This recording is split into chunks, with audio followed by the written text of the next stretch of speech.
আসসালামু আলাইকুম ওয়া রাহমাতুল্লাহ।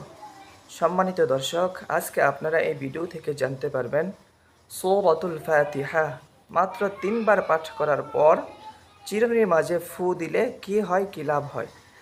আজকে এই বিষয়টা জানাবো। অনেক গুরুত্বপূর্ণ একটি আমল, অনেক ফজিলতপূর্ণ একটি আমল। আপনারা সকলেই এই ভিডিওটি স্ক্রিপ্ট না করে সম্পূর্ণ দেখার চেষ্টা করবেন।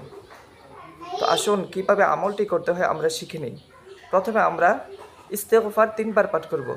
আস্তাগফিরুল্লাহ, আস্তাগফিরুল্লাহ, আস্তাগফিরুল্লাহ। 3 বার ইস্তেগফার পাঠ করার পরে আমরা দুরুদে ইব্রাহিম 3 বার পাঠ করব। যেই দুরুদ শরীফটা আমরা নামাজের মাঝে পড়ে থাকি।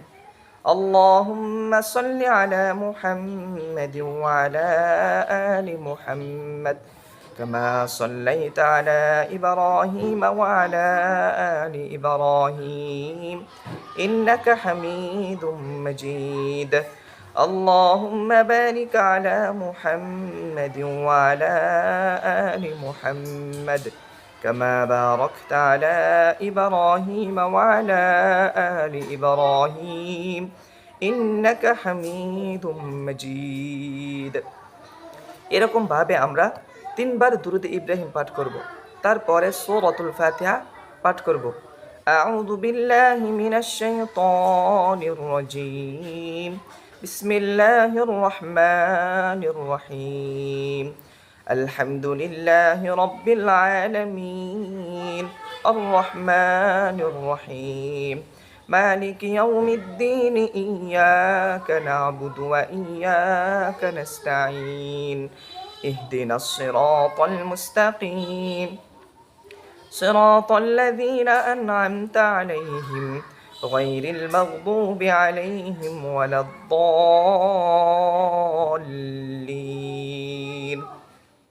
سورة الفاتحة 3 বার পাঠ করে, প্রথমে একবার পাঠ করে চিরুনির মাঝে এরকমভাবে ফু দিব, তারপর আরেকবার পরে আরেকবার ফু দিব। এরকমভাবে সূরাতুল ফাতিহা 3 বার পাঠ করে 3টি ফু এই চিরুনির মাঝে দিব। তারপরে আমরা যদি এই দোয়াটি পারি, ছোট্ট দোয়াটি, এই দোয়াটি 3 বার পাঠ করব। ওয়াশিফাউল লিমা ফিস সুদূর, ওয়াশিফাউল লিমা ফিস সুদূর, ওয়াশিফাউল লিমা ফিস সুদূর। এটা পাঠ করার পরে আবার একটি ফু দেব চিরুনির মাঝে। এখন আমাদের আমলটি সম্পূর্ণ হয়ে গেছে। এখন আসুন জেনে নেই এই আমলটি করলে কি লাভ হয়, কি ফায়দা হয়। তার আগে আমার এই ভিডিওতে যদি আপনারা নতুন হয়ে থাকেন, এখনই চ্যানেলটি সাবস্ক্রাইব করে ভিডিওটি মানুষের কাছে প্রচার করে দিন। এই আমলটি করলে আপনার কি লাভ হবে আসুন এখন জেনে নিই। এই আমলটি করলে অনেকেরই মাথার চুল আস্তে আস্তে পড়ে যায়, অনেকেরই মাথার চুল আস্তে আস্তে নরম হয়ে যায়।